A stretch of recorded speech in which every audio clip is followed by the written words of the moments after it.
Ya, berhubung Ustadz Guru Gembul sudah hadir ya, mungkin bisa kita langsung mulai saja materi kita pada malam hari ini.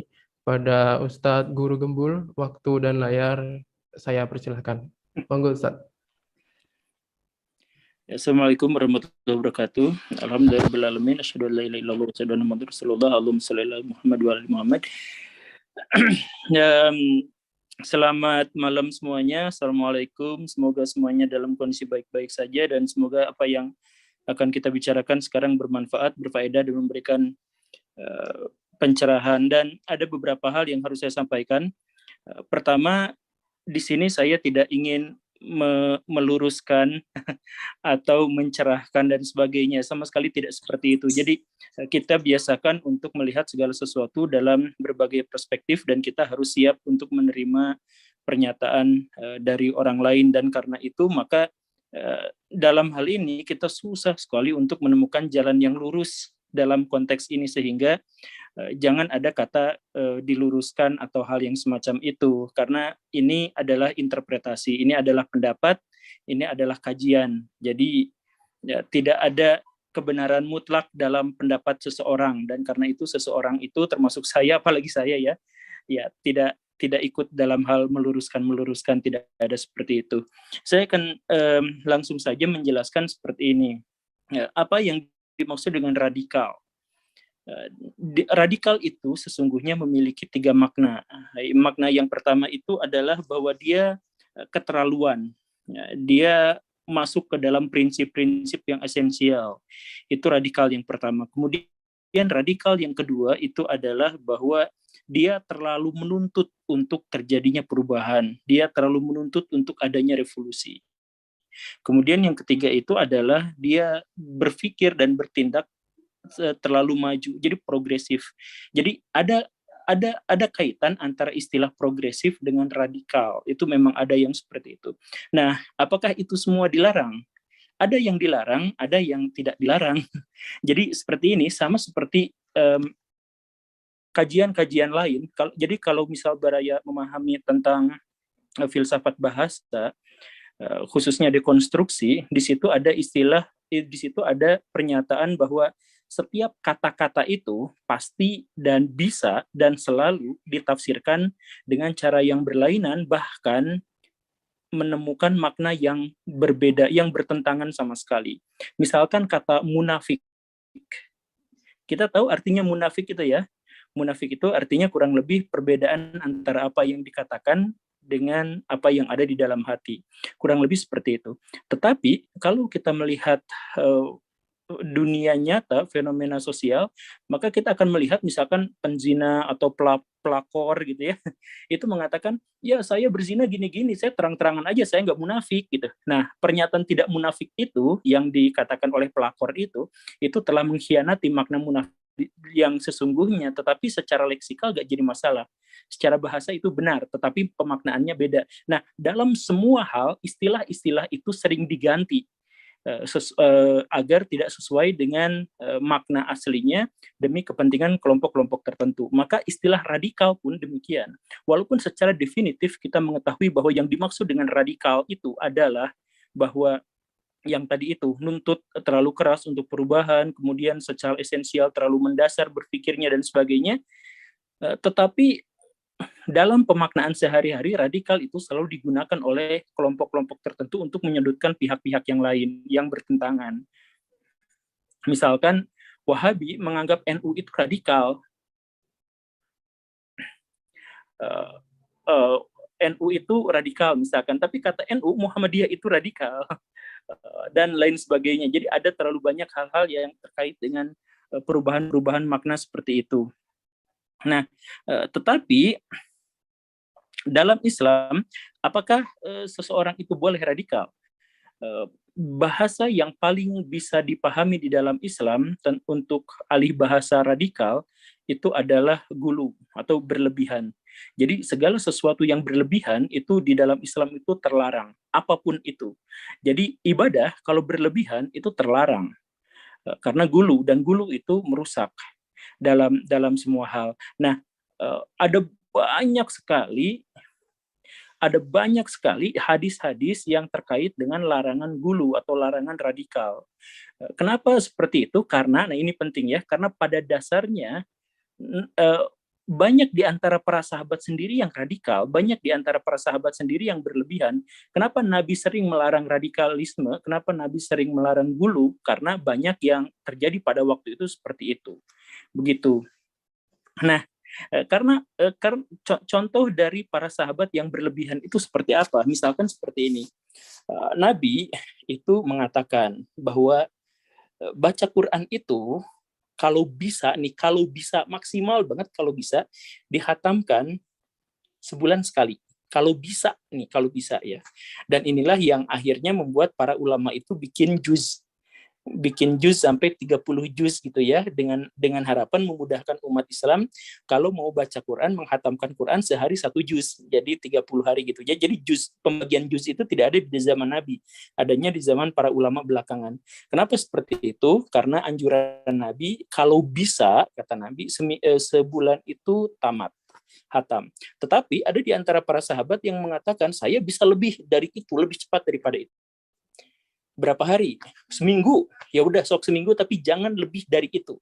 Ada yang minta lagi, saya bisa 5 hari. Oke, 5 hari, tapi jangan lebih dari itu. Sampai akhirnya ada para sahabat yang bilang, kami bisa hatam Quran dalam 1 hari. Terus Nabi Muhammad melarang dan berkata bahwa pada waktu itu, kalau kalian terus-terusan fokus pada membaca Al-Quran, menghatamkan Al-Quran, lalu kapan kalian bisa memaknainya dan kapan bisa mengamalkannya?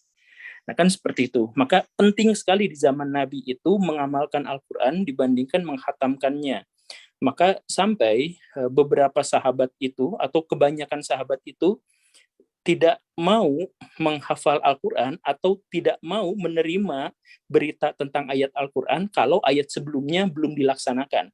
Karena prinsipnya di dalam Islam itu, kalau baraya mengetahui tentang sesuatu, maka sesuatu itu harus diamalkan. Kalau tidak diamalkan, itu ilmu tidak bermanfaat. Kalau ilmu tidak bermanfaat, itu dosanya luar biasa. Kan seperti itu. Makanya sebagian besar sahabat, kalau mendengar ayat, amalkan dulu. Setelah itu, setelah yakin mengamalkan yang sebelumnya, baru menerima yang sesudahnya.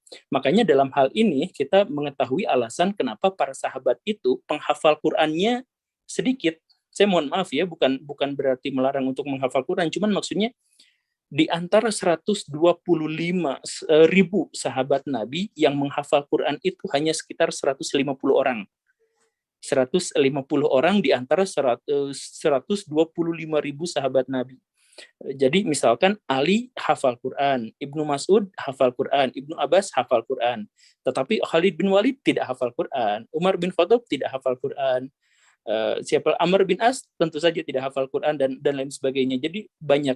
Nah, apakah karena tidak hafal Quran mereka derajat kemuliaannya kurang? Tidak, karena mereka itu fokus pada mengamalkan Al-Quran. Setiap ada satu ayat yang mereka dapati, mereka akan bersikeras untuk bisa mengamalkan itu. Dan sebelum mereka benar-benar menyelesaikan amalan itu, maka mereka akan enggan mundur kalau takut mendapatkan ayat berikutnya.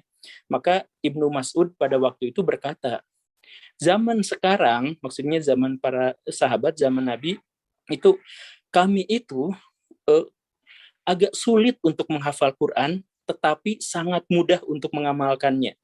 Kenapa? Karena ada di zaman Nabi. Tetapi, kata Ibnu Mas'ud, akan ada zaman suatu hari nanti, orang-orang mudah sekali untuk menghafalkan Quran, tetapi tidak bisa mengamalkannya. Nah, maksud tidak bisa mengamalkan Quran itu seperti apa? Misalkan, kita ini ada kajian. Deal-dealan kajiannya itu 7:30, tapi kita mulainya jam 8, misalkan, saya mohon maaf ya. Nah, ini adalah pengkhianatan atas mengamalkan Al-Quran. Siapa yang ikut acara Zoom seperti ini yang sudah hafal surat atau ayat tentang waktu? Berapa banyak di sini? Banyak banget kan? Ayat tentang waktu itu adalah salah satu ayat paling populer di dalam Islam. Banyak sekali. Hafal. Siapa yang mengamalkannya?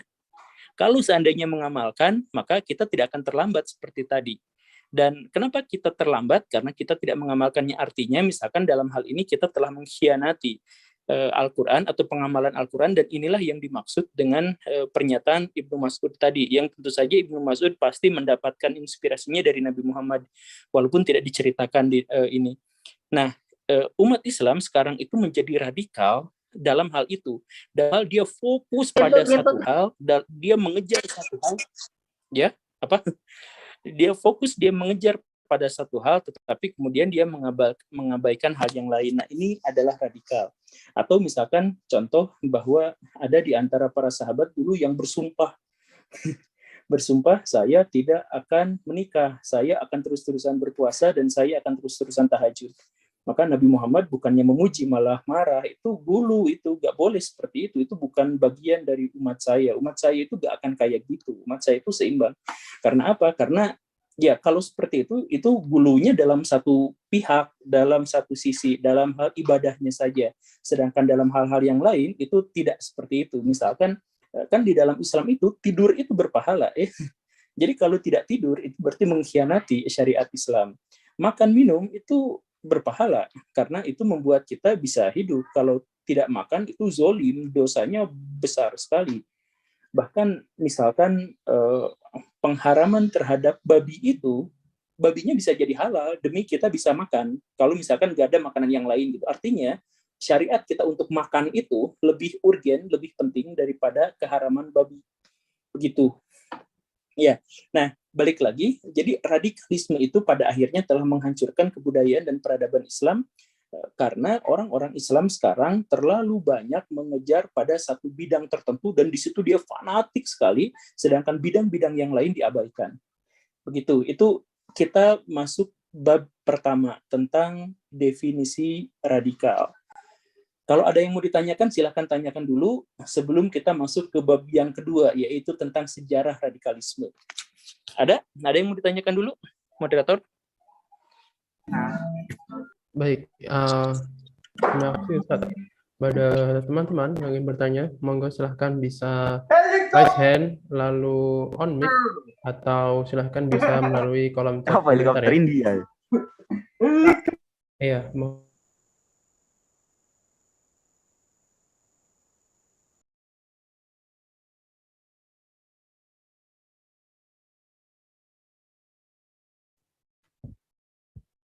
iya.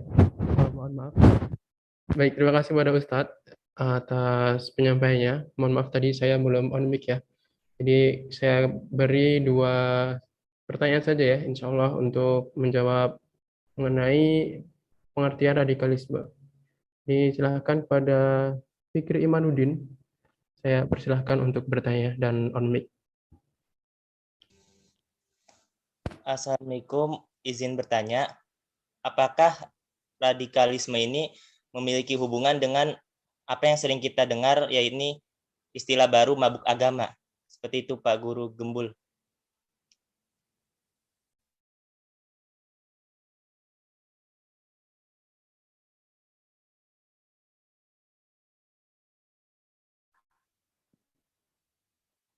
Cek.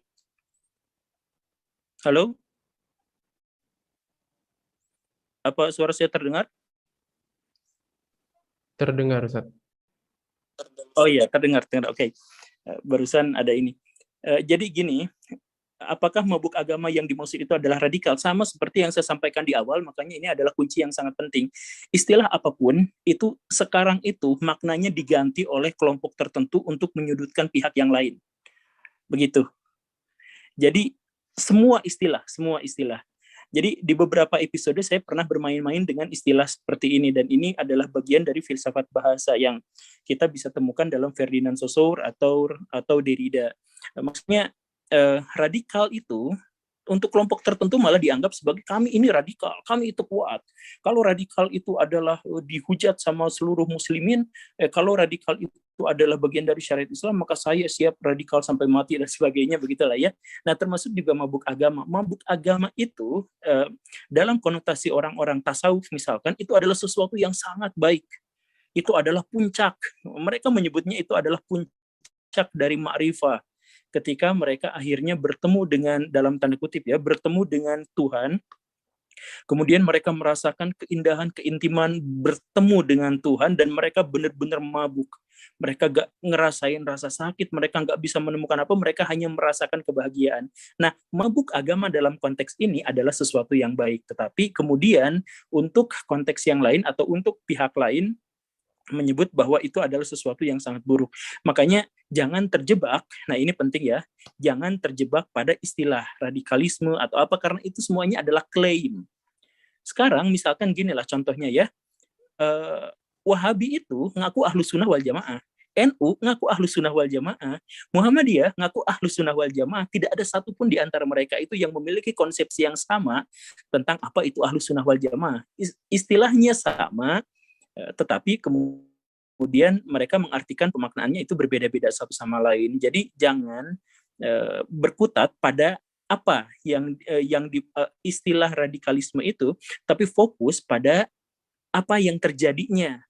Jadi kalau ada seseorang yang berlebihan itu, misalkan gini, kata Nabi, sholat itu kalau subuh 2 rakaat, dia tambahin jadi 3 rakaat, itu berlebihan. Kata Nabi, contohnya seperti inilah ya. Kata Nabi, ini penting nih ya. Kalau ada orang yang memusuhi agama, misalkan orang kafir harbi gitu ya, atau sekelompok ekstremis orang Yahudi Israel gitu ya, dan sebagainya, yang melakukan kekerasan pada kaum muslimin, maka sama Al-Quran itu dikasih 2 opsi. Yang pertama itu maafkan, tapi kalau tidak, maka balas dengan balasan yang setimpal. Artinya, lebih dari itu berarti gulu. Gitu ya, dipahami itu ya. Gulu berarti radikal berarti tidak boleh, karena merusak agama. Begitu. Nah, sekarang kaum muslimin, apa yang terjadi? Israel nyerang ke Palestina. Pakai apa? Pakai tank. Palestina ngebalasnya pakai apa? Pakai batu. Itu radikal. Harusnya pakai tank lagi, karena itu yang seimbang, itu yang sebanding.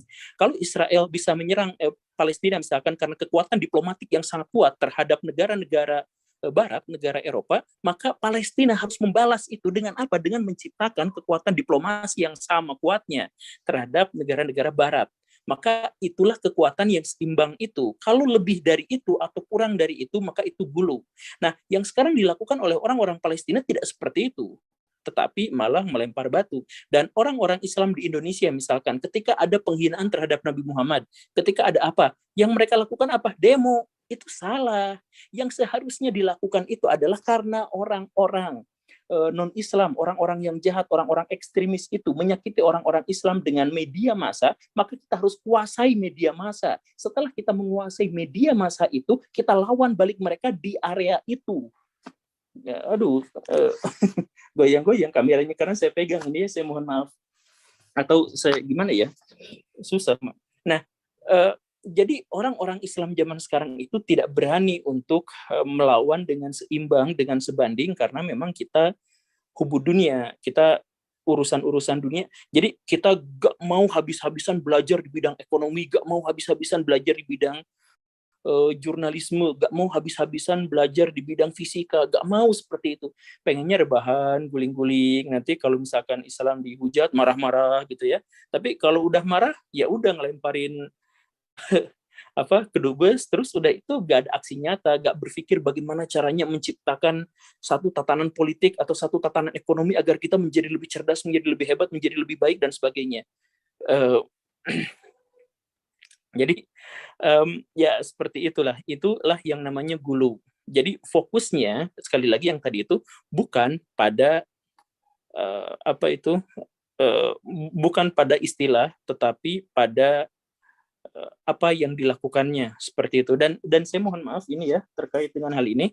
Ini saya kamera goyang-goyang seperti ini karena dipegang sama tangan. Alasannya adalah tadi waktu mau masuk itu di sini dalam kondisi mendung berat di Bandung itu.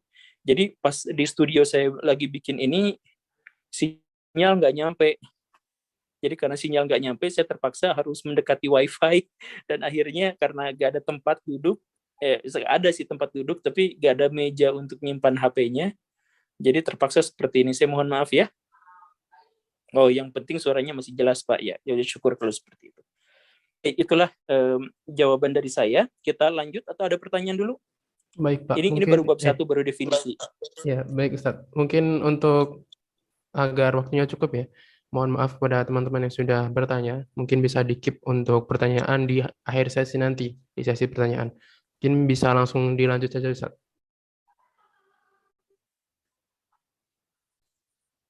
Oke, lanjut. Tadi definisi itu bab 1. Sekarang kita masuk ke dalam bab 2. Bab 2 itu adalah sejarah radikalisme di dalam Islam. Seperti yang sebelumnya saya katakan bahwa akar-akar radikalisme atau benih-benih radikalisme itu sudah ada sejak awal, bahkan sejak Nabi Muhammad masih hidup.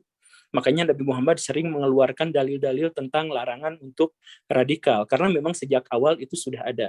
Tetapi semuanya bisa dihandle, semuanya bisa di-cover sama Nabi Muhammad dan semua masalah sudah selesai. Tetapi ketika Nabi Muhammad itu wafat, nah ada beberapa di antara sahabat yang baru masuk Islam, yang belum ngerti banyak hal, tapi kemudian mereka melanjutkan radikalisme itu. Siapa kelompok radikal pertama dalam Islam? Kelompok Syiah. Saya mohon maaf ya, bukan berarti Syiah secara keseluruhan itu adalah radikal, tetapi kelompok radikal pertama dalam Islam itu adalah Syiah. Kenapa harus Syiah? Karena begini, setelah Nabi Muhammad wafat, itu para sahabat itu bingung soal suksesornya. Siapakah yang semestinya menggantikan Nabi Muhammad? Sebagai pengganti Nabi itu gak mungkin, mustahil. Karena pewahyuan selesai. Sebagai kepala negara itu siapa? Nah, di situ adalah Ali bin Abi Thalib. Dua-duanya sahabat terdekat Nabi dan dua-duanya adalah orang pertama yang masuk Islam. Jadi ada riwayat yang mengatakan yang pertama masuk Islam adalah Ali, ada riwayat yang kedua yang menyatakan bahwa Abu Bakar yang masuk Islam yang pertama. Tetapi apapun itu, mereka itu adalah 3 besar. Nah, Abu Bakar nomor 1 mungkin, atau Ali mungkin nomor 1, tapi Abu Bakar nomor 2 itu pasti seperti itu. Dan mereka juga kerabat yang sangat-sangat dekat dengan Nabi Muhammad. Abu Bakar adalah mertua, sedangkan Ali adalah menantu. dan semuanya seperti itulah. Nah, karena itu wajar kalau kemudian muncul persengketaan siapa di antara mereka yang layak untuk menjadi pemimpin setelah Nabi Muhammad wafat. Nah, orang-orang Syiah itu pada akhirnya menjadi berlebihan. Ketika Abu Bakar yang akhirnya terpilih, nah di sini kenapa, apa alasan Abu Bakar yang terpilih? Padahal dalilnya dalam tanda kutip sama-sama kuat. Kalau kita benturkan yang Sunni dan Syiah itu anggaplah misalkan balance. Tapi kenapa Abu Bakar yang terpilih? Karena Abu Bakar lebih bijak, lebih tua. Orang-orang Arab pada waktu itu tidak pernah mau menerima kalau ada pemimpin yang terlalu muda. Ali itu pada waktu itu masih muda, masih 34 tahunan lah, sekitar itulah ya. Jadi itu masih sangat muda dibandingkan Abu Bakar yang umurnya sekitar 60 tahunan, 59 tahunan pada waktu itu. Nah, maka Abu Bakarlah yang terpilih. Nah, ini ada sekelompok orang yang tidak pernah mau menerima itu. Walaupun Alinya pada akhirnya menerima dan keluarga Nabi semuanya udah menerima keputusan bahwa Abu Bakar yang memimpin, ada sekelompok orang yang nggak mau terima. Nah, inilah yang kelompok Syiah itu, yang radikal itu. Akhirnya apa? Walaupun awalnya ini adalah masalah politik, tetapi kemudian pindah ke dalam masalah tauhid, pindah pada masalah akidah. Kenapa seperti itu? Karena beda aliran politik, jadi tempat ngajinya pun beda. Karena tempat ngajinya pun beda, hadis yang diterima oleh sana nggak diterima di sini, dan hadis yang diterima di sini nggak diterima di sana. Akhirnya terjadi persengketaan, permusuhan, dan semakin lama semakin besar. Padahal orang-orang yang aslinya yang bersangkutan, yang ributnya pada waktu itu sudah selesai. Abu Bakar dan Ali itu sudah sejak awal deal, oke, kami terima apa adanya seperti itu. Tetapi yang Syiah ini tidak mau. Bahkan mereka kemudian bikin riwayat-riwayat bahwa misalkan Umar membunuh Fatimah atau yang menyebabkan kematian Fatimah dan lain sebagainya. Nah, ya inilah yang pada akhirnya memunculkan kelompok dalam Islam, kelompok teologi pertama dalam Islam. Begitu. Kemudian kelompok apa yang kedua, kelompok radikal apa yang kedua yang muncul dalam Islam, itu adalah kelompok Khawarij. Dan kelompok Khawarij inilah yang paling diwanti-wanti oleh Nabi Muhammad dan yang paling dikhawatirkan oleh Nabi Muhammad. Kenapa? Karena mereka itu dikenal sangat taat, dikenal sangat dekat. Jadi kalau ada kelompok yang terlalu taat, justru baraya harus curiga. Karena Nabi Muhammad justru paling khawatir itu terhadap kelompok yang sangat taat, yang bacaan Qur'annya merdu, yang jidatnya hitam, yang sholatnya tepat waktunya 100%, berjamaah 100%, dan sebagainya. Disitulah kelompok radikal itu ada. Justru di situ. Sebenarnya, kalau kita misalkan mau lihat riwayat Nabi, baraya semua baca kitab Bukhari atau kitab Muslim. Bacanya yang asli, maksudnya jangan dulu dengar yang ustadz dulu gitu, tapi baca kitab aslinya di situ. Kadang-kadang Nabi itu sengaja untuk mengulur waktu sholat, sengaja terlambat sholatnya. Sholat zuhur itu pernah jam 2 sore. Kemudian sholat subuh itu pernah setelah matahari terbit, itu pernah. Nah, para imam mazhab kemudian mengatakan bahwa ini semua terjadi agar para sahabat itu tidak terlalu berlebihan, tidak terlalu gulu, harus tepat waktu, to the point. Tapi kalaupun tidak tepat waktu, jangan gimana-gimana gitu.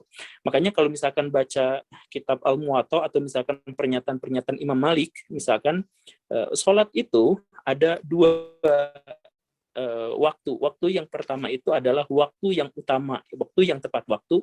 Waktu yang kedua itu adalah waktu magfirah atau waktu diampuni.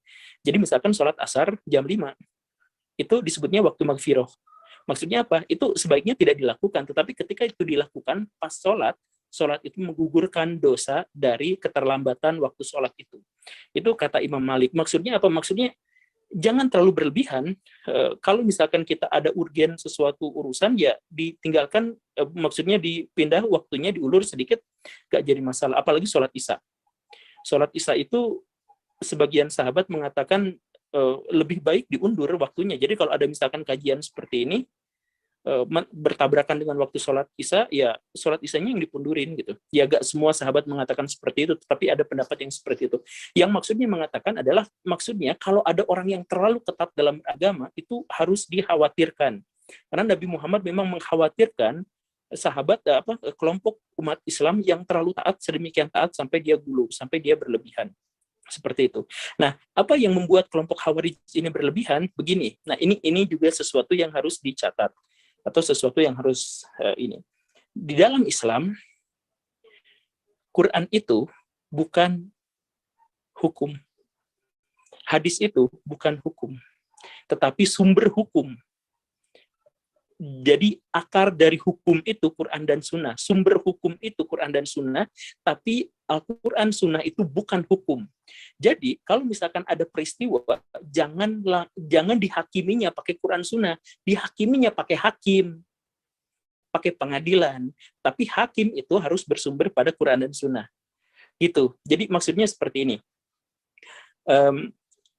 Ada orang yang membunuh. Di dalam Quran, membunuh itu dibunuh lagi. Benar nggak seperti itu? Enggak. Yang membunuh itu bisa dihukum, bisa dikasih hadiah, bisa dipenjara, bisa dihukum ringan, tergantung siapa yang dibunuh, tergantung membunuh dengan cara apa, tergantung di mana dia membunuh, dan lain sebagainya. Jadi kalau di depan mata kita ketemu sama Thanos, orang yang kelewat jahat, kita bunuh, ya kitanya dapat pahala. Jadi seperti itu. Jadi hukum Islam itu fleksibelnya seperti itu. Jadi misalkan berhubungan seks, maaf ya, boleh nggak? Ya, bisa boleh, bisa enggak, tergantung dengan siapa, tergantung di mana, tergantung kapan, lain sebagainya. Jadi hukum itu fleksibel banyak sekali. Nah, Al-Quran dan Sunnah itu menyediakan hukum untuk setiap dalil, untuk setiap kondisi, untuk setiap kasus. Karena Al-Quran dan hadis itu sempurna, maka setiap kondisi itu ada dalilnya. Makanya para sahabat itu tidak pernah saklek atas satu hukuman.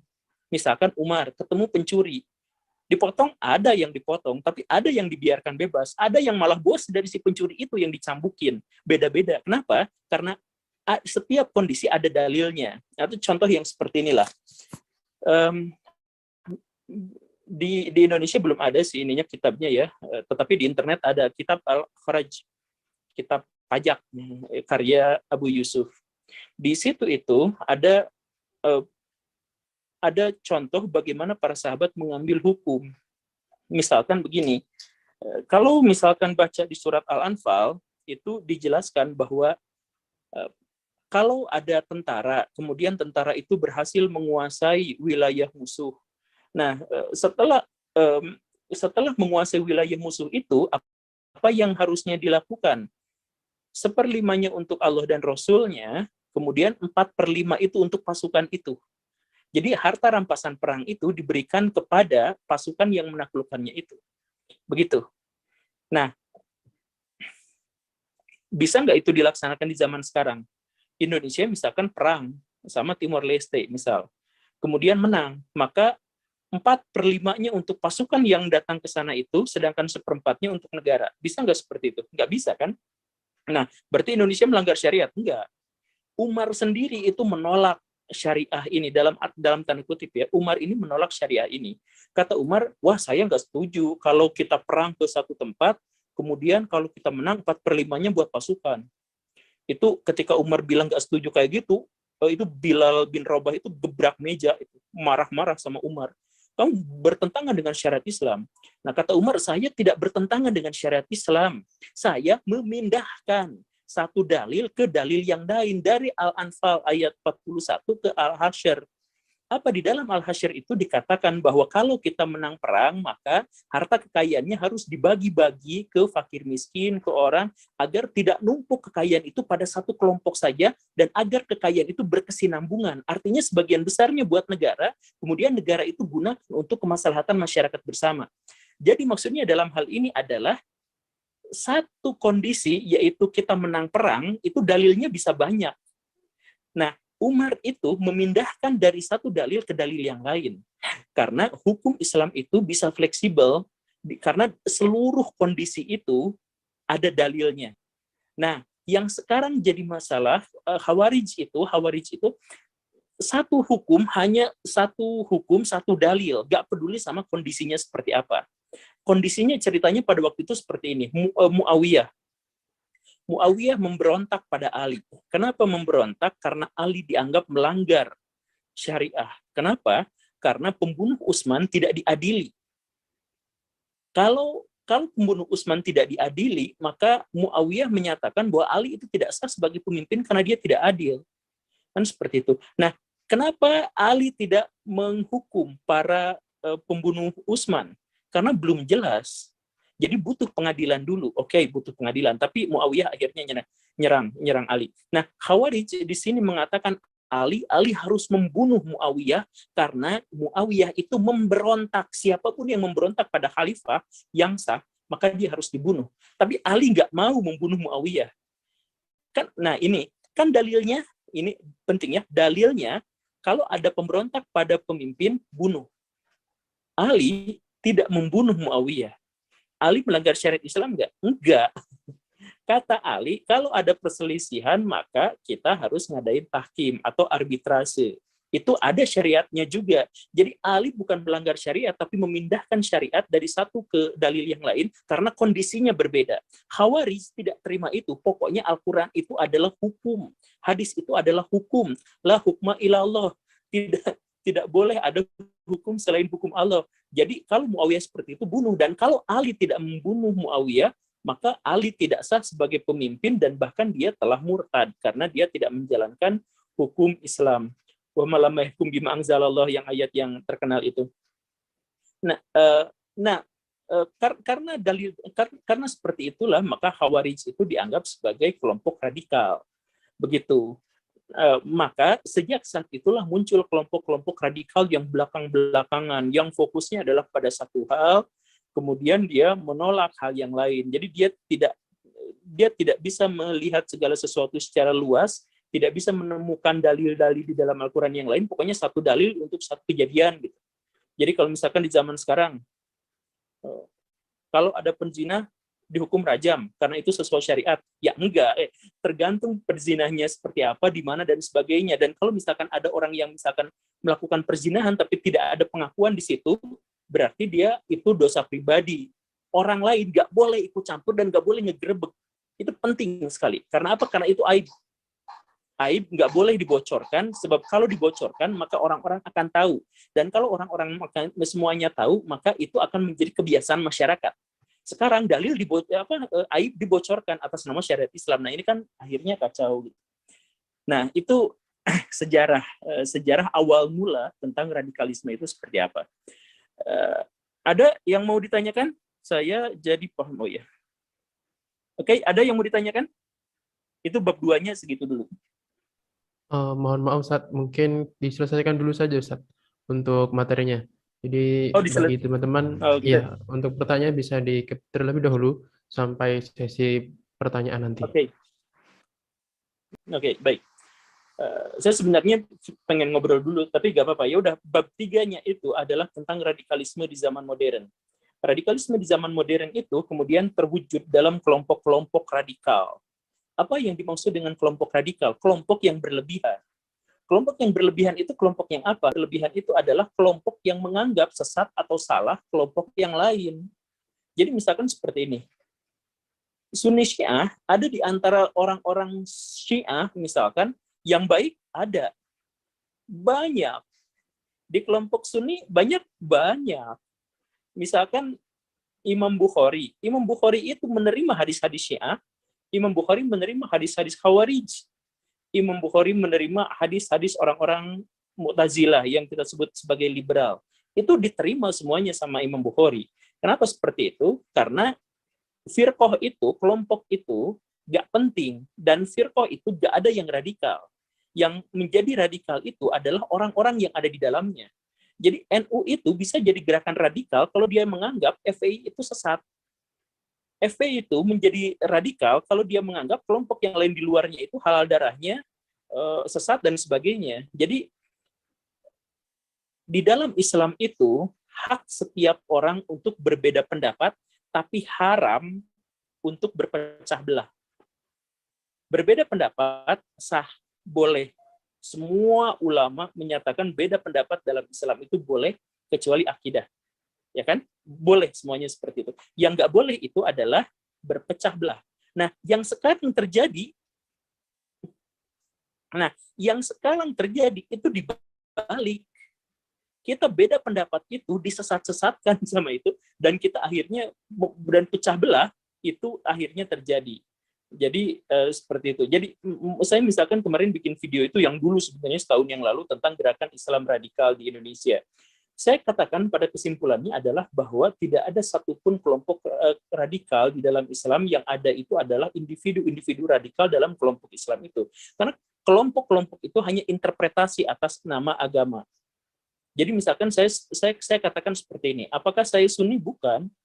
Saya Syiah? Bukan. Saya mah Islam saja. Tapi saya menghargai orang yang Sunni, orang yang Syiah, dan sebagainya, tapi hanya sebagai firqoh. Dan saya sendiri menolak untuk ikut ke dalam firqoh itu. Maksudnya, kadang saya menerima pendapat ini, kadang saya menerima pendapat itu, dan bebas-bebas saja. Nabi Muhammad itu menganjurkan hal yang seperti itu. Tetapi sekarang banyak sekali orang-orang yang menjadi radikal, saking radikalnya, ke kelompok yang lain dia nggak mau gabung, ke kelompok yang lain dia nggak mau ini itu. Dan akhirnya apa? Islam sekarang menjadi buih di lautan. Misalkan seperti ini, Israel itu negaranya kecil sekali. Di Timur Tengah itu dia dikepung oleh sekitar 22 negara Islam. Semuanya negara Islam, dia dikepung, tapi orang Israel sampai sekarang tidak pernah merasa takut. Kenapa? Karena orang Israel berkata, ngapain saya takut pada orang-orang Islam? Mereka lebih suka untuk berperang satu sama lain daripada nyerang saya. Dan pada faktanya adalah, separah-parahnya perang antara Israel Palestina jauh lebih parah perang antara Islam melawan Islam yang lain. Misalkan perang Teluk itu membunuh beratus-ratus kali lipat lebih banyak daripada perang antara Israel Palestina. Perang Suriah yang semuanya adalah sesama Muslim itu lebih parah daripada perang antara Israel dan Palestina. Karena apa? Karena orang-orang Islam sekarang itu lebih suka berpecah belah dan berasobiah, bikin kelompok-kelompok sendiri, menganggap kelompoknya yang terbaik, kelompok yang lain salah semua, dan sebagainya. Kelompok-kelompok itulah yang pada akhirnya menjadi kelompok yang sesat. Karena Nabi Muhammad bilang dalam, ya kita semua tahu hadisnya, umat Islam itu akan terpecah menjadi banyak sekali golongan dan hanya satu yang selamat. Apa yang selamat? Yaitu yaitu al-jamaah, kelompok yang tetap ada dalam satu jamaah. Maksudnya apa? Yang enggak pecah belah, yang enggak masuk dalam firqah-firqah itu tetap dalam satu jamaah itu. Begitu. Nah, sekarang HTI. Apakah HTI itu radikal? Radikal dalam hal dia memperjuangkan kekhalifahan. Dan dia yang menjadi prototipenya itu adalah kekhalifahan Turki, dan kekhalifahan Turki ngambilnya dari kekhalifahan Abbasiyah, dan kekhalifahan Abbasiyah itu ngambilnya dari mana? Bukan dari Nabi, tapi dari Ibnul Muqaffa. Perumus pertama kekhalifahan Islam itu adalah Ibnul Muqaffa. Dari mana Ibnul Muqaffa mendapatkannya? Dari Kekaisaran Sasania, Persia. Begitu. Jadi kekhalifahan dalam Islam itu ada kekhalifahan dalam Islam itu ada, yaitu kepemimpinan seluruh muslim di seluruh dunia bersatu dalam satu kesatuan, bersatu dalam solidaritas yang tinggi, itu benar. Nah, tetapi bagaimana bentuknya, bagaimana wujudnya, apakah ada dewan ini, apakah ada dewan itu, apakah nama pemimpinnya khalifah, apakah nama pemimpinnya sultan, dan sebagainya, itu bebas. Kekhalifahan yang diperjuangkan oleh Hizbut Tahrir adalah kekhalifahannya Ibnul Muqaffa. Nah, dalam hal ini saya tidak setuju dengan pernyataan orang-orang Hizbut Tahrir. Tetapi saya hargai mereka karena mereka sesama muslim dan mereka punya niat yang baik, punya niat yang tulus. Perbedaan pendapat saya dengan mereka itu sangat jelas. Tetapi saya tidak akan berani untuk menyebut bahwa mereka itu sesat, mereka itu kafir dan sebagainya. Seperti itu. FPI.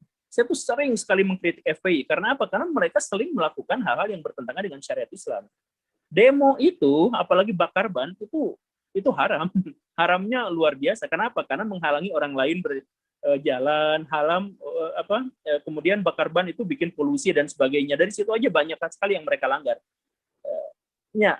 Jadi FPI itu radikal. Dalam hal apa? Dalam hal mereka menuntut perubahan terlalu cepat.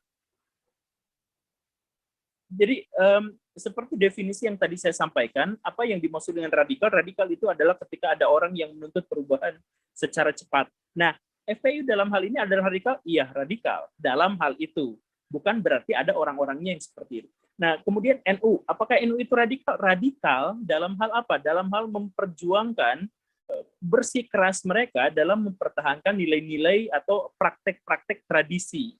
Padahal praktek tradisi itu banyak yang salah. Kalau misalkan diteruskan ya juga bisa aja, misalkan tahlilan gitu. Tahlilan itu boleh nggak? Ya menurut saya boleh-boleh saja, nggak jadi masalah. Tapi ketika tahlilan itu malah membuat orang yang berduka itu terbebani karena harus traktir orang-orang, nah itu kan menjadi masalah. Begitu. Jadi hukum tahlilan itu bukan boleh dan tidak saja, bukan haram, bukan bid'ah dan tidak saja, banyak sekali. Tahlilan itu bisa boleh, bisa tidak boleh, bisa makruh, bisa apa dan sebagainya, tergantung kondisinya. Karena di dalam Islam itu selalu ada dalil di setiap kondisi, seperti itu. Kemudian Wahabi. Apakah Wahabi itu radikal? Ya tentu saja Wahabi itu radikal.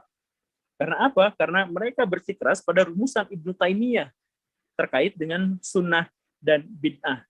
Jadi sunnah dan bid'ah generasi awal itu seperti sunnah bid'ahnya Imam Syafi'i.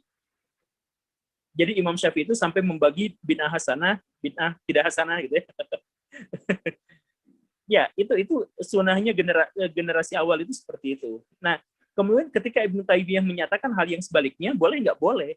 Ya, nggak jadi masalah, dia adalah ulama besar, kita terima aja pendapatnya. Tapi ketika ada orang yang bersikeras hanya mengambil pendapat dari Ibnu Taimiyah terkait dengan hal itu, maka dia menjadi radikal.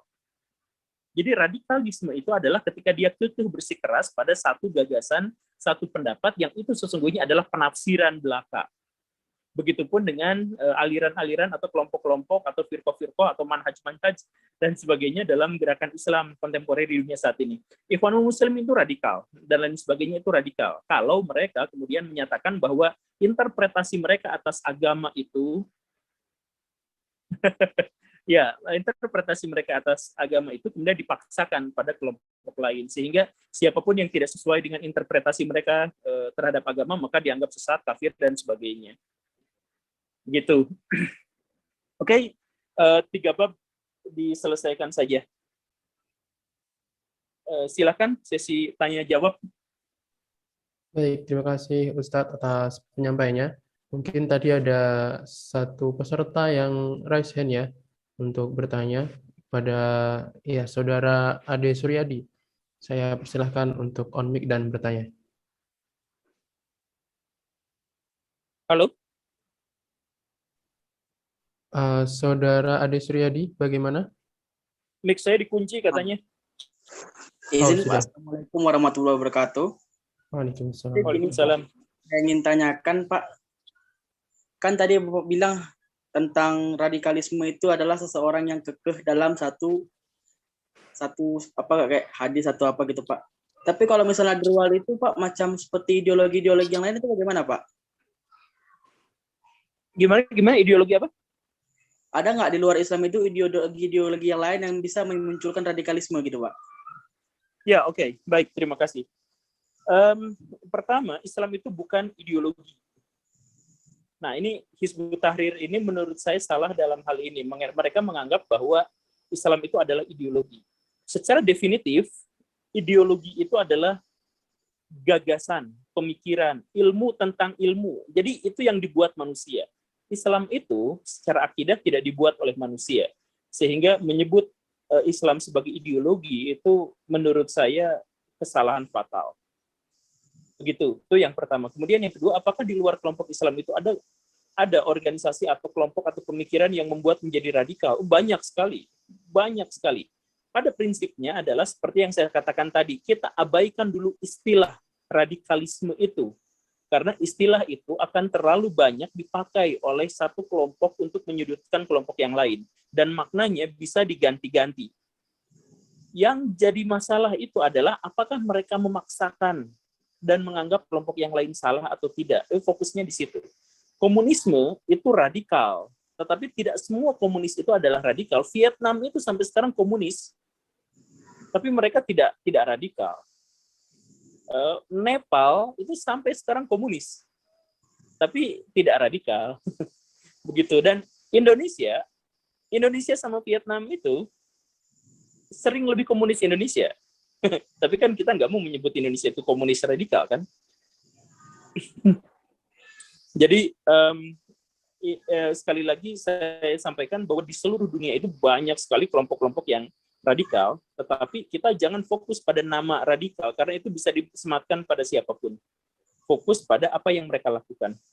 Oke, terima kasih. Semoga menjawab. Ada yang lain? Sekarang itu aja Pak. Terima kasih. Ya, baik. Terima kasih kepada Saudara Adi Suryadi. Mungkin ada pertanyaan dari kolom chat saat dari yang awal izin bertanya, apa yang menjadi indikator kalau kita ini disebut orang yang berlebihan dalam beragama? Atau mungkin bisa kita katakan indikator kita ini dikatakan radikal itu bagaimana, Ustaz? Lalu bagaimana kita menanganinya? Seperti itu, Ustaz. Jadi gini nih ya,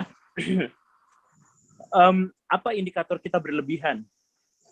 Hampir tidak ada indikator, karena ini adalah inti dari kebenaran. Inti dari kebenaran itu adalah bahwa kita bisa tepat pada satu jalan, dan ini susah sekali. Kadang kita terlalu ke kanan, kadang-kadang kita terlalu ke kiri, dan itu adalah hal-hal yang wajar. Nah, ya, tapi bagaimana cara agar kita menghindarkan diri dari radikalisme itu? Maka yang paling mudahnya itu adalah bahwa kita harus mengetahui ilmunya. Kalau kita mengetahui ilmunya, maka semakin besar, semakin banyak ilmu yang kita miliki, semakin kecil potensi kita untuk menjadi radikal. Seperti itu. Misalkan begini, seandainya ada orang NU yang tahu 100% pemahaman, pemikiran, gagasan orang PKS, maka orang NU itu nggak akan menyebut orang PKS itu radikal. Begitupun sebaliknya. Misalkan banyak di antara orang-orang Indonesia yang menyebut HTI, PKS sama saja pro khalifah, Wahabi, Taliban, dan sebagainya. Padahal mereka itu musuhan di luar sana itu.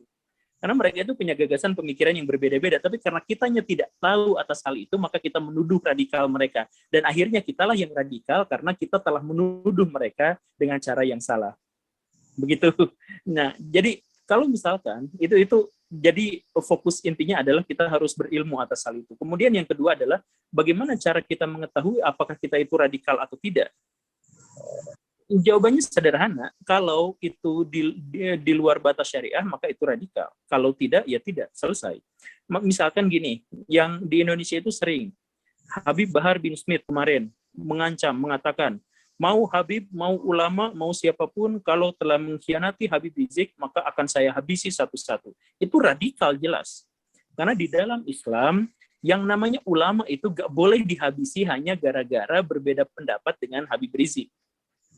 Seperti itu. Habib Rizik, ayo kita hormati. Kalau mau kita mau menghormatinya, ya silakan dihormati. Tapi jangan sampai dikultuskan. Yang mengkultuskan itu berarti berlebihan, berarti gulu.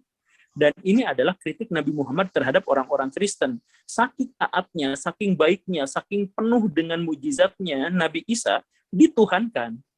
Kan salah. Jadi kalaupun ada yang menganggap Habib Rizik itu baik, Habib Rizik itu hebat dan sebagainya, kalau ada yang mengatakan seluruh pernyataan Habib Rizik benar atau seluruh apa yang dikatakannya itu bebas dari dosa dan sebagainya, maka dia telah menjadi radikal. Siapapun yang mengatakan saya akan menghabisi semua yang menjadi musuh Habib Rizik itu radikal luar biasa. Jadi apa batasan radikal atau tidak? Ya di dalam Islam sendiri ada batasannya yang seperti itu. Atau misalkan yang lain yang mengatakan misalkan orang-orang PKS mengatakan bahwa kita itu harus berparlemen dalam pemerintahan, sebab kalau tidak nanti KHTI dihancurkan dan sebagainya. Itu juga radikal, karena jalan itu bisa segala jalan tergantung kondisinya. Jangan fokus pada satu pernyataan, satu pendapat, satu kondisi, satu dalil, satu pemikiran, satu gagasan, satu ide, satu firqah dan sebagainya. Kalau kita ada dalam satu itu terus-terusan, kita akan menjadi radikal karena kita akan fokus pada itu saja. Kalau misalkan Baraya gabung sama orang-orang Wahabi terus menolak ceramah dari Quraisy Shihab, Baraya radikal. Pasti itu. Kalau Baraya yang misalkan dengar ceramahnya dari Ustadz Adi Hidayat, tetapi kemudian tidak mau dari Ustadz Felix Xiao misalkan, itu radikal. Karena kita tidak mau membuka pemikiran kita nggak tahu mana yang benar dan mana yang salah. Pokoknya kalau kata orang itu sesat, ya kita ikutin seperti itu. Ya gitu ya. Jadi dia termakan ajaran Hokage. Siapa itu yang dari tadi ngomong itu? Begitu. Ya semoga dipahami ya. Di dalam Islam semuanya sudah pakem-pakemnya itu sudah ada, jadi nggak usah khawatir sila. Jadi saya sarankan kepada Baraya semua beginilah. Sekarang kita kebingungan tentang mana ustadz yang benar, jangan-jangan ustadz yang ini liberal, jangan-jangan ustadz yang itu radikal, jangan-jangan apa. Bacaan aja Quran, kalau nggak bisa bahasa Arabnya terjemahannya aja, kemudian beli hadis Bukhari Muslim, terjemahannya nggak apa-apa, baca tiap hari, Baraya pasti akan menemukan ada sangat berbeda, sangat bertentangan dengan ajaran-ajaran Ustadz zaman now. Banyak sekali. Coba aja cek satu-satu. Tapi prioritaskan Quran dan hadis itu. Begitu. Oke, ada yang lain? Baik, Ustaz. Mungkin dari teman-teman yang raise hand dulu ya.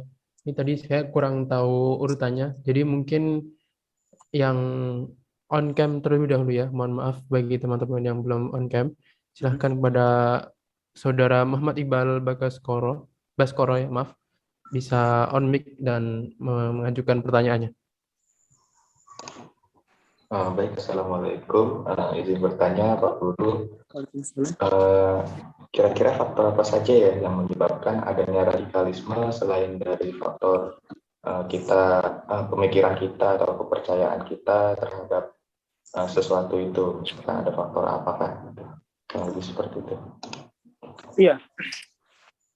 Ada banyak sekali, tapi saya ingin menyampaikan dua hal saja di sini. Dan ini adalah sesuatu yang sangat harus diperhatikan. Yang pertama, kenapa banyak orang-orang radikal di dunia Islam yang sekarang? Karena mereka menjadikan dalil-dalil itu sebagai tameng hawa nafsunya. Jadi misal seperti ini, poligami itu boleh nggak? Poligami itu bisa boleh, bisa enggak. Dasarnya adalah seperti ini. Setiap suami itu berkewajiban, ini berkewajiban ya, untuk membahagiakan istrinya. Wajib. Poligami bisa boleh kalau dia tidak melanggar kewajiban itu. Kalau dia berpoligami kemudian si istrinya tidak berbahagia, maka poligaminya itu menjadi haram. Karena kewajibannya telah terlanggar. Begitu kan? Nah, tapi poligami bisa menjadi boleh? Bisa menjadi boleh dalam kondisi-kondisi tertentu. Dan Nabi Muhammad sendiri berpoligami. Nah, seperti itu. Nah, sekarang ada orang-orang yang mengatasnamakan hanya gara-gara dia bernafsu, pengen banget sama banyak perempuan, maka dia kemudian menggunakan dalil itu untuk menjustifikasi perbuatannya. Begitu. Maka syariat yang suci itu pada akhirnya menciptakan orang-orang yang radikal gara-gara itu digunakan untuk melegitimasi hawa nafsunya. Atau contoh yang lain, ada orang yang senang berantem, senang nyiksa orang lain. itu hawa nafsunya, tapi kemudian dia katakan, saya menghajar orang itu karena orang itu kafir. Nah, jadi sebenarnya itu nafsu pribadinya saja, tapi kemudian dia diklaim sebagai ini. Makanya ciri dari kelompok radikal itu adalah dia mengatasnamakan Islam. Kami umat Islam, padahal kami kelompok mereka sendiri, tapi mengakunya kami umat Islam. Nah, itu ciri orang-orang radikal. Jadi dia mengatasnamakan Islam, mengatasnamakan kelompok Islam, mengatasnamakan umat Islam untuk menjustifikasi benar dan salah tindakannya. Seperti itu. Itu yang pertama. Jadi hawa nafsunya ya. Nah, kemudian yang kedua, ini yang paling penting, bukan paling penting tapi ini urgen. Radikalisme Islam itu dipupuk oleh orang-orang musuh Islam. Dipupuk jadi gini ya, saya bersumpah demi Allah nih, saya bersumpah. Pernah nggak dapat selebaran dari penjaga Syekh makam Rasulullah gitu ya, bahwa umat Muslim sekarang harus taat, harus ibadah, sholatnya harus dirajinkan dan lain sebagainya begitu ya? Pernah dengar seperti itu ya? Pernah. Itu saya bersumpah, itu yang bikinnya dan yang menyebarkannya itu orang non-Islam. Saya pernah memergokinya dan saya mengetahui naskah pertamanya di Italia. Begitu. Nah, ketika saya bikin YouTube, itu banyak sekali orang-orang non-Muslim itu tapi menulisnya bahwa kita harus menegakkan syariat Islam dengan membunuh orang-orang kafir dan sebagainya gitu. Ditulis panjang lebar, padahal itu adalah orang non-Muslim. Jadi orang-orang itu sengaja membuat kita menjadi radikal. Agar apa? Agar kalau kita radikal, kita jauh dari agama kita. Dan kalau sudah jauh dari agama kita mudah dikalahkan. Ini contoh kasusnya yang false flag, betul sekali. Contoh kasus yang paling tercatat dalam sejarah itu adalah Snoucur Gronje. Kita tahu semua ya Snoucur Gronje. Jadi ceritanya Aceh itu adalah kerajaan yang susah sekali, bahkan tidak bisa ditaklukkan oleh Belanda. Sehingga Belanda berpikir kita harus mengalahkan Aceh bukan dalam sisi militer, tapi dalam sisi yang lain. Maka dicarilah kelemahan-kelemahan Aceh. Didatangkanlah seorang orientalis, seorang antropolog terkemuka, namanya Snoucur Gronje. Dia nyamar sebagai ulama dari Turki, karena dia memang bisa bahasa Arab ya. Dan dia sedikit banyak tahu tentang Al-Quran. Nah, Snoucur Gronje itu kemudian memberikan saran kepada pemerintah kolonial Belanda. Yang pertama, kalau mau merusak Aceh, maka yang pertama itu adalah pecah belah antara Teuku dengan Tengku. Pecah belah antara kelompok putih dengan kelompok merah. Pecah belah antara PDIP dengan FPI. Pecah belah antara santri dengan abangan. Kalau sudah pecah belah seperti itu, Aceh mudah ditaklukkan. Itu yang pertama, saran dari Snoucur Gronje. Yang kedua, ajak orang-orang Islam itu untuk beribadah. Maka Belanda pada waktu itu langsung sejak saat Snoucur Gronje itu, orang-orang Aceh itu didirikan langgar-langgar, didirikan masjid-masjid, pesantren-pesantren dibiayai dan sebagainya. Apa tujuannya? Kalau orang-orang Aceh sudah fokus pada urusan agama, mereka lupa urusan ekonomi, lupa urusan politik, lupa urusan media dan lain sebagainya, dan akhirnya mereka ditaklukkan dengan sangat mudah oleh Belanda. Alhamdulillah. Jadi Belandanya berhasil menaklukkan Aceh. Nah, Islam aslinya itu tidak pernah sekuler, tidak pernah menganggap ada ilmu akhirat, itu nggak pernah. Matematika itu ilmu akhirat. Karena kalau nggak hafal matematika, kita nggak bisa sholat, nggak bisa zakat, nggak bisa berhaji. Seluruh itu adalah ilmu akhirat. Nah, sama Snoucur Gronje dikatakan ada ilmu dunia, ada ilmu akhirat.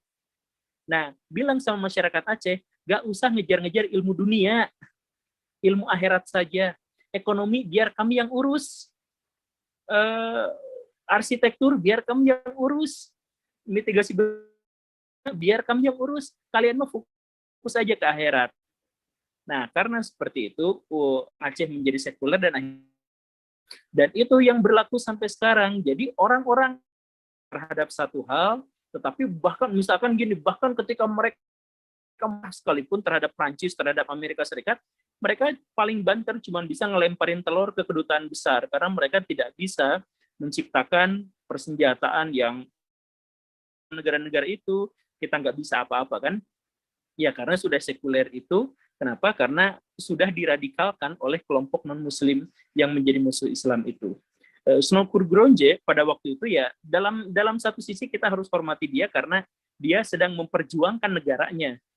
Kan kita itu musuhnya dia, jadi dia itu berpihak pada negaranya, ya wajar saja dalam hal itu. Tetapi di sisi lain kita juga akhirnya mengetahui kenapa juga akhirnya orang-orang Islam menjadi radikal, karena gerakan-gerakan radikal itu semua yang Baraya sebut sebagai gerakan radikal, cek siapa penyedia jasa keuangannya. Itu banyak sekali orang-orang ini.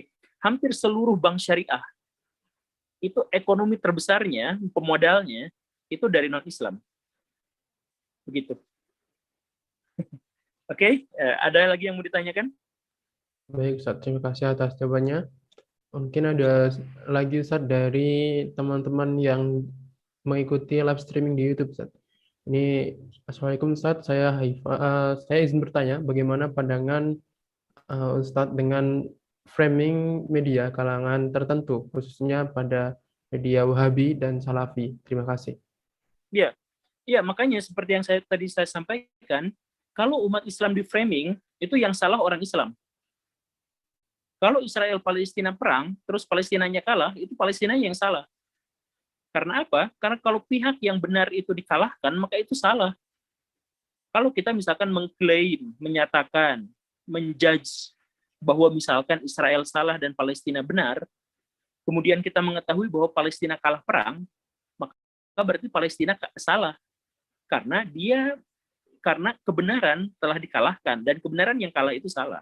Kalau ada umat Muslim yang kemudian di-frame, ini Wahabi, ini Salafi, ini begitu, begini, dan sebagainya, ya berarti orang itu, kelompok itu gagal untuk menciptakan frame untuk dirinya sendiri sampai dia diciptakan frame sama orang lain. Kan seperti itu ya. Jadi kalau Wahabi misalkan dicap radikal, kenapa? Karena di-frame sama media, ya tanyakan kepada Wahabi, kenapa mereka nggak bisa menciptakan media yang bisa mengimbangi frame itu? Kan seharusnya frame itu diciptakan sama diri mereka sendiri. Pencitraan itu oleh diri mereka sendiri, bukan oleh pihak lain. Begitu. Nah, terkait dengan Wahabi, Salafi, dan hal-hal yang semacam itu, kita harus melihat bahwa Wahabi itu adalah kelompok yang taat terhadap pemimpin. Mereka tidak mau berontak, karena gagasan landasan pemikiran mereka itu adalah sikap Ahmad bin Hambal, yang sangat lugu, dan menghindari konflik seperti itu. Jadi Wahabi itu sama sekali tidak sama dengan HTI yang ingin mendirikan syariat Islam, yang mendirikan kekhilafan Islam, tidak, Wahabi itu tidak seperti itu. Bahkan Wahabi itu tidak galak sebenarnya. Yang akhirnya mereka menjadi galak itu adalah karena di sisi lain mereka itu sering menganggap pihak yang lain itu sesat atau salah. Dan ini banyak sekali kelompok-kelompok ini. Bahkan misalkan gini nih, Ustadz Firanda Andirja itu dikenal sebagai gembong Salafi atau Wahabi di Indonesia. Tetapi saya ketawa pernah mendengar ceritanya seperti ini. Jadi dulu ini cerita dari Ustadz Firanda sendiri. Jadi dulu di Jogja itu ada bencana tsunami. Kemudian kelompok Wahabi itu datang ke sana. Minta izin dulu sama Ustadz Firanda. Ustadz, kami mau ngasih bantuan, silahkan. Maka orang-orang Wahabi itu mendata siapa di antara orang-orang itu yang ikut pengajian Wahabi. Siapa yang ikut dikasih bantuan, siapa yang tidak ikut nggak dikasih bantuan. Ternyata yang ikut itu cuma 6 keluarga, maka yang dikasih bantuan itu cuma yang 6 keluarga itu, karena sama-sama Salafi Wahabi. Dilaporkan kepada Ustadz Firanda, itu Ustadz Firanda marah luar biasa. Ini gimana sih? Bahkan seandainya kalau ada orang kafir, misalkan ya, kena bencana, kita harus nolong. Ini kok malu didata dulu. Nah, dari sini kita mengetahui bahwa Ustadz Firanda yang Wahabi itu tidak radikal dalam pendapatnya itu. Sedangkan orang-orang yang dia sumpahin itu, yang tadi itu, dia radikal. Karena dia akhirnya tidak mau menolong pihak lain gara-gara berbeda pendapat dengannya. Jadi radikalisme itu tidak berkutat pada apa organisasinya, pada lembaganya, dan lain sebagainya. Jadi jangan termakan sama frame, misalkan bahwa Wahabi itu radikal, karena setiap orang itu beda-beda. Ada Wahabi yang radikal, ada Wahabi yang tidak radikal. Seperti itu. Dan bahkan ketika ada orang yang radikal sekalipun, dalam sikapnya terhadap yang lain, dia tidak radikal. dalam pernyataan yang lain dia radikal. Seperti itu. Jadi kelompok HTI, misalkan Ustadz Felix Xiao, dalam kebanyakan hal dia tidak radikal. Dalam hal bahwa dia benar-benar mengagumi kekhalifahan Turki Utsmani, dia menjadi radikal. Dalam satu orang saja itu, dalam beberapa pernyataan jadi radikal, dalam pernyataan yang lain tidak radikal. Begitu. Jadi sekali lagi jangan lihat fokus pada subjeknya, tapi fokus pada objeknya, pada apa yang dibicarakannya, pada temanya. Begitu. Oke? Ya, semoga dipahami lah ya. Ya, baik Ustaz. Terima kasih atas jawabannya. Ya, mungkin dari teman-teman yang raise hand, Ustaz. Di ini ada Hayawa Kolan Takilan. Ini perempuan ya, ada saudari Hayawa. Tapi ini sampai jam berapa? Ya, mungkin karena banyaknya pertanyaan, Ustaz, insya Allah kita tambah waktunya sampai 9:15 ya, Ustaz. Agar mungkin beberapa bisa terjawab. Bagaimana saudari Hayawa Kaulan Takilan? Izin open mic katanya. Dimutus sama panitia. Ya, bismillahirrahmanirrahim. Pak Guru Gembul, saya mau bertanya kaitan, tadi kan sudah dinotis berapa kali ya tentang perpecahan umat Islam gitu, terus tentang radikal juga, agak relate sih sebenarnya ke pembahasan yang tadi sudah disampaikan tentang al-jamaah gitu. Jadi menurut Pak Guru Gembul sebenarnya wujud konkret dari al-jamaah itu sendiri seperti apa gitu. Karena jadi bias gitu pemahamannya dari saya sendiri. Jadi titik konkret dari terwujudnya al-jamaah itu seperti apa gitu singkatnya. Sekian. Oke. Ya, karena kita sekarang jadi bias karena kebanyakan orang tidak mau berjamaah. Jadi prinsip berjamaah itu sederhana. Seperti yang saya sampaikan tadi, di dalam Islam beda pendapat boleh, pecah belah haram seharam-haramnya. Apapun yang terjadi, pecah belah itu haram. Sekarang ada kelompok-kelompok yang mengatakan pecah belah itu fitrah. Karena umat muslim sudah akan terpecah jadi 73 golongan. Ya, gak gitu. Kesalahan itu adalah fitrah, tapi kita tidak boleh melakukan itu. Jadi misalkan begini, pembunuhan itu selalu akan terjadi, tetapi bukan berarti kita membolehkan ada orang yang membunuh, kan seperti itu ya. Jadi maksudnya, di dalam Islam itu, berbeda pendapat itu sangat boleh. Kita berbeda pendapat satu sama lain boleh. Yang penting apa? Kita harus kompak ada dalam satu kesatuan, satu jamaah, solidaritas. Kita tetap harus mendukung satu sama lain. Kita harus ada dalam satu nilai yang luhur yang sama, yaitu apa? Tauhid. Begitu. Jadi misal begini, boleh kita masuk ke HTI, boleh kita masuk ke Wahabi, ke PKS, ke kelompok JIL misalkan, ke Gus Dur, ke apa-apa, untuk menuntut ilmu, boleh. Kemudian untuk membuat, tetapi ketika di sana kita akhirnya tidak mau ketemu sama ustadz yang lain, di situ radikal, di situ yang terlarangnya. Jadi kita tetap ada dalam satu jamaah, kalau kita masuk NU misalkan, tapi kita baikan sama orang Muhammadiyah. Itu berarti kita ada dalam satu jamaah yang sama, yaitu jamaah Islamiyah.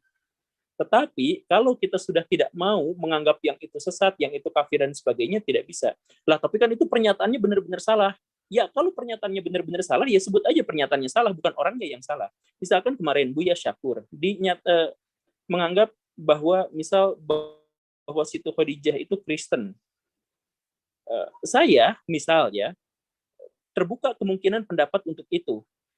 Dan anggaplah ada pernyataan yang salah ketika misalkan menganggap bahwa di dalam Ka'bah itu ada gambar Yesus misalkan. Buya Syakur mengatakan seperti itu, kemudian saya mengatakan saya tidak setuju.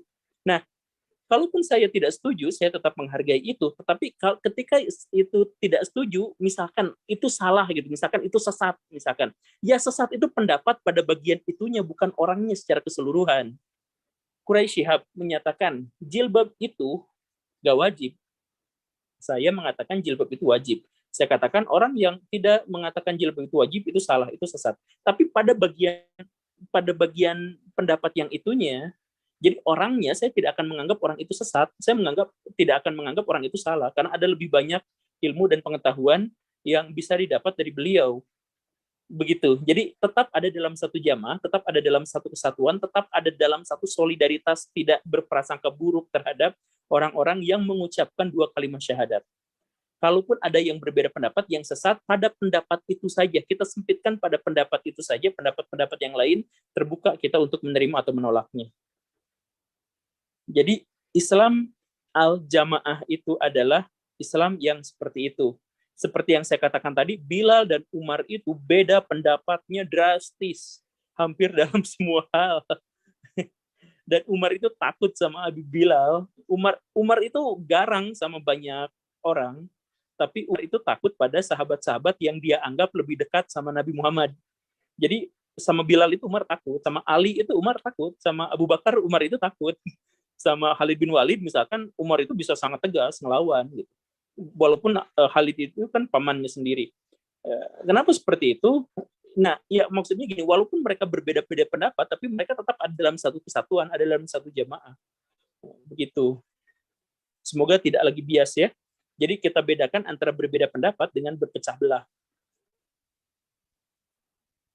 Oke?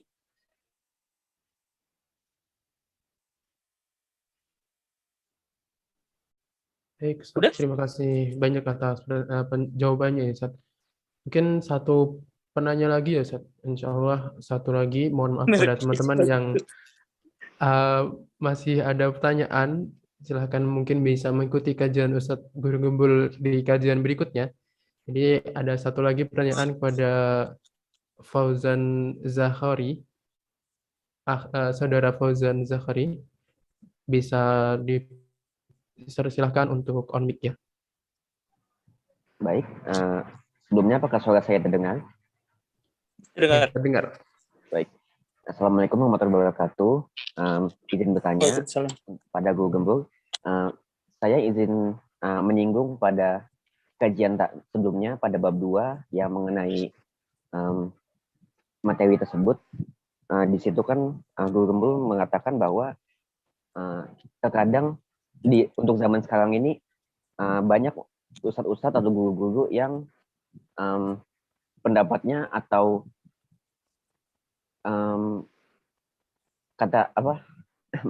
pendapatnya itu berbeda atau bersinggungan dengan yang lainnya.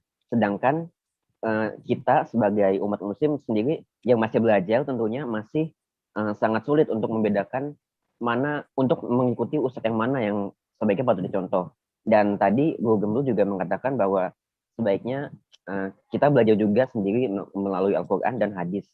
Tetapi saya sendiri